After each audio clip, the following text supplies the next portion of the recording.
السلام عليكم ورحمة الله وبركاته، ازيكم حبايب قلبي؟ عاملين ايه؟ يا رب تكونوا بخير.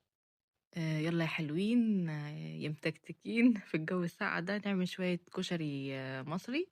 هيعجبكم ان شاء الله. هنبدأ ان احنا نسلق العدس. تمام. معاه بس شوية كمون وخلاص لحد ما يتسلق. هنجيب حلة علشان نعمل فيها البصل. حلة نحط فيها كمية زيت تكفي ال الكمية كلها أو الوجبة كلها بتاعة الكشري. هننزل بالبصل متقطع كده شرايح رقيقة جدا على قد ما تقدري، ومحطوط عليه شوية ملح صغيرين. تفضلي كده تقلبي معاه، تقلبي فيه لحد ما يوصل معاكي للون الجولد ده. طلعيه في مصفى، مش على طبق او على اي حاجة، مصفى علشان يفضل مقرمش معاكي. ما شاء الله بيطلع تحفة فعلا، الكاميرا ظلماه. بالظبط كده زي ما انتم شايفين. يلا بقى نبدأ في نفس الزيت، ناخد منه حبة نشيلهم على جنب للمكرونة بعد ما تتسلق، وبعدين ننزل بالشعرية نحمرها والرز ونشوحهم مع بعض. التوابل بتاعتنا النهاردة عبارة عن ملح وكمون ورشة بسيطة فلفل اسود. ما تنسوش تحطولي اللايك وتعملوا اشتراك في القناة عشان القناة تكبر بيكم. و يعني انتوا يعني نسب المشاهدة بتبقى كبيرة جدا على الفيديو، بس للأسف مفيش حد بيتفاعل عليها. فمستنية منكم الدعم، وإن شاء الله اللي جاي يكون أحسن. هننزل بقى بالعدس اللي احنا سلقناه وسيبنا فيه تكة كده علشان يكمل سواء مع الرز والشعرية. تكة بسيطة خالص. تمام. هنشوحهم كويس جدا مع بعض، تسمعي صوت الخشولة كده بتاعتهم. وقتها بقى نحط التوابل ونحط المية.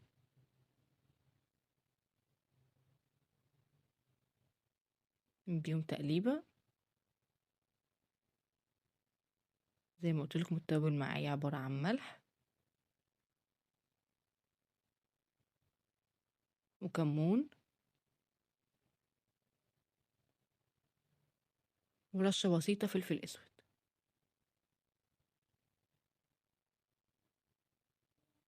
هننزل بقى بالمية، نديهم تقليبة مع بعض وننزل بالمية. الطريقة دي سهلة جدا وبسيطة، وإن شاء الله تعملوها وتعجبكم. نعمل الصلصة بقى. هنجيب حلة فيها شوية زيت من نفس الزيت اللي احنا عملنا فيه البصل. فيه عليها 3 فصوص توم كده مفرومين، يبقوا لونهم جولد كده يصفروا، وننزل بمعلقة كبيرة من الخل. تقليبة عشان ريحة الخل تطير. وننزل بالطماطم. انا هنا كنت مفرطة الطماطم، طلعتها من الفريزر وحطيتها على طول.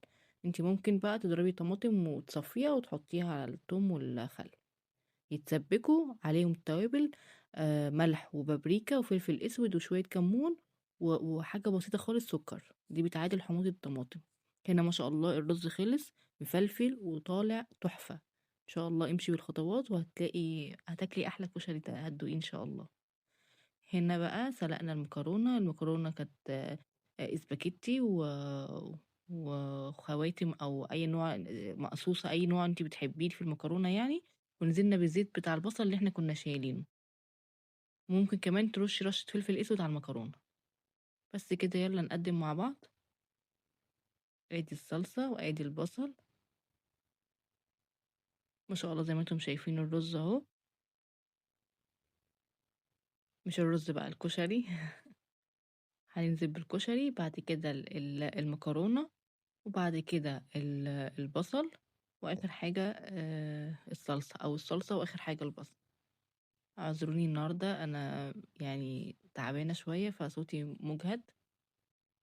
تمام. زي ما انتم شايفين ننزل بالمكرونة، بعد كده الصلصة، واخر حاجة البصل. وممكن تعملوا كمان طماطم مخللة جنب الوجبة دي، بتبقى حلوة جدا وبتليق قوي مع الكشري. ولو وصلتي معايا لحد هنا في الفيديو صلي على النبي، وما تنسيش اللايك بتاعي وكومنت حلو زي كده، والاشتراك لو مش مشتركين في القناة.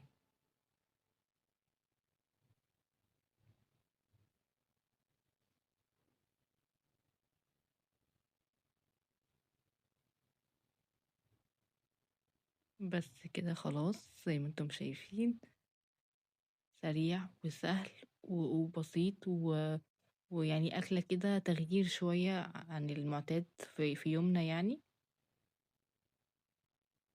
شاء الله تجربوه ويعجبكم، مستنية رأيكم وأشوفكم الفيديو الجاي، مع السلامة.